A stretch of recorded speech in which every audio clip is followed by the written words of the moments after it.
In this video, you will learn more about physical hazards as well as psychological hazard. Working at height is defined as working in an elevated workplace from which a person can fall. When a worker is working near a floor opening, near an edge, on fragile surfaces which a person can fall, or any other place where a person can fall from one level to another, is considered working at height. Examples of working at height includes working on an A-frame ladder, working on an elevated platform, or working on an elevated construction site, such as a tall building. Falling from height can lead to joint injury such as sprains, or bone fracture. Falling from great height such as a tall building can lead to death. Falling from height account for more than half of the workplace fatalities in Singapore.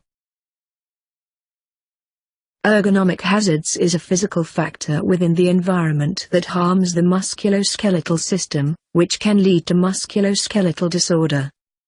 The aim of ergonomics is to develop and optimize conditions for workers in terms of working posture, as well as physical workload. Repetitive movements, such as typing on a keyboard or playing a violin over a long period of time, can lead to repetitive strain injury. Repetitive strain injury can result in weakness in the muscle, numbness and joint injuries. Manual handling, such as carrying heavy items, can lead to cuts or fracture in the short term. Improper posture during lifting of heavy object can also lead to lower back pain, which can also result in long-term chronic back pain. Poor sitting or standing posture can also lead to neck stiffness, headaches as well as back problem. Prolonged poor body posture can lead to further complication to the muscle, bone, joints, tendons and or other soft tissues. These complications are collectively known as musculoskeletal disorder. Exposure to vibration is also a form of physical hazards. Prolonged usage of tools, such as hand drill and jackhammer, or equipment that can induce vibration, such as a vortex mixer commonly found in laboratories, can lead to sensory nerve damage. In some serious cases, prolonged exposure to vibration, either at the hand and arm area, or the whole body, can lead to bone, muscle and joint damage. Psychological hazards is another broad category of hazard. Psychological hazards are conditions that overwhelms the coping mechanism of a worker's mental well-being, thus affecting the worker's ability to work in a healthy and safe manner.